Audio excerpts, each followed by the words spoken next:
تحية طيبة، أهلا بكم متابعي قناة الجزيرة مباشر. مرحبا بكم في هذه التغطية المباشرة لهذه الوقفة الاحتجاجية لأساتذة التعليم الثانوي هنا في تونس، حيث يحتج الأساتذة أمام مقر وزارة التربية، وذلك من أجل الاستجابة لمطالبهم المتعلقة أساسا بمطالب مهنية، إضافة إلى مطالب حول إصلاح المنظومة التعليمية في تونس. أساتذة التعليم الثانوي كانوا قد دخلوا منذ يوم أمس في إضراب يتواصل إلى هذا اليوم مع نسبة المشاركة حسب ما أكد نقيب أساتذة التعليم الثانوي، هذه النقابة التابعة لمنظمة الاتحاد العام التونسي للشغل، أن نسبة المشاركة فاقت 90%، وهو إضراب ناجح على حد التعبير. على كل سنحاول أن نرصد في هذا، يعني هكذا كما تلاحظون تصرفات بعض المربين وبعض الأساتذة. كما تلاحظون هؤلاء أساتذة ومربون هكذا يتصرفون.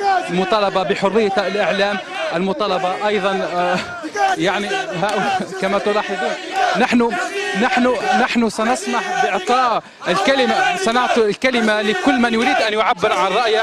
الكلمة مسموحة لكل من يريد أن يعبر عن رأيه بخصوص هذا الإضراب الذي يشن أساتذة التعليم الثانوي، التي يطالبه أساتذة التعليم الثانوي. ولكن تلاحظون يعني هذه عينة من أساتذة التعليم الثانوي في تونس، هؤلاء المربون في تونس، هذا التصرف الديمقراطي، هؤلاء ينادون بحرية الإعلام وحرية التعبير، هؤلاء لهم يعني مطالبهم في خصوص حرية التعبير وحرية الإعلام. محاولات الاعتداء حاليا على منصة قناة الجزيرة، نحن لن نرفع الصورة وسنواصل وسنفتح وسنؤكد أن حق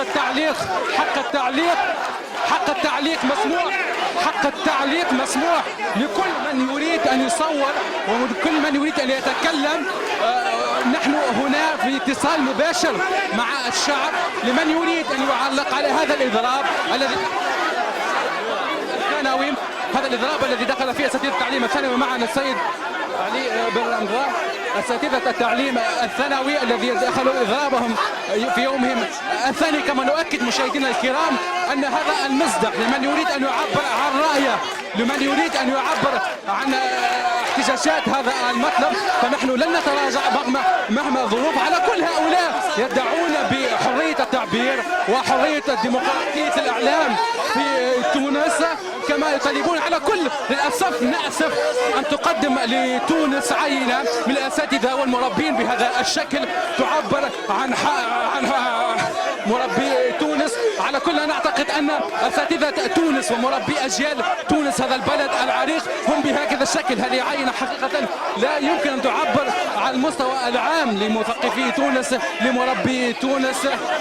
على كل هؤلاء يريدون يعني يمنعوننا من الحديث ومن التصوير. نحن ننقل الصورة كما هي من قلب الحدث، ننقل الصورة كما هي من الحدث، ولا نخشى أي شيء ذلك. على كل محاولات الاعتداء علينا بدأت منذ أن نفذنا هذه الوقفة الاحتجاجية، وليس لنا أي إشكال في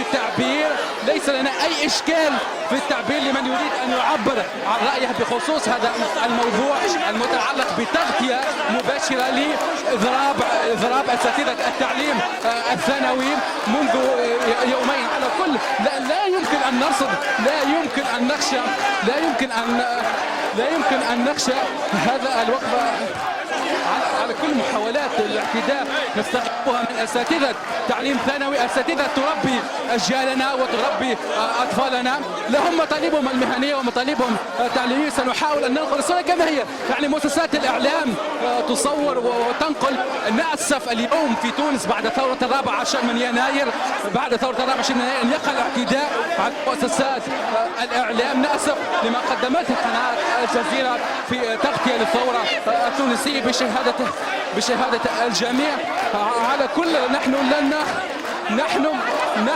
على كل قلنا هذا المصدح مفتوح ومحلول، هذا المصدح محلول ومفتوح لكل من يريد أن يعبر عن هذه الوقفة الاحتجاجية. سنواصل استغرابنا واحتجاجنا من هذه التصرفات حقيقة التي لا تعبر عن رأي أساتذة ومربي تونس، هذه أساتذة ومربي تونس على كل هذه الأجيال التي ربت شبابنا، وأخرجت هذه المدرسة الوطنية وهذا المعاهد الوطنية التي أخرجت أجيال كبيرة في تونس. حقيقة لا يمكن أن تعبر عن رؤية وانتظارات مشاهدي قناة الجزيرة مباشر. طبعا نحن متواجدون في قلب الحدث، وسنصر على تواجدنا في قلب الحدث، سنصر على تواجدنا في قلب الحدث لكل من يريد أن يعبر. فمصدر قناة الجزيرة كما هو معلوم مباشر موجود كما كانت، وستظل هذا المايك، هذا الميكروفون لكل من يصدع أن يريد أن يعبر عن رأيه بخصوص هذه الوقفة الاحتجاجية التي ينظمها أساتذة التعليم الثانوي.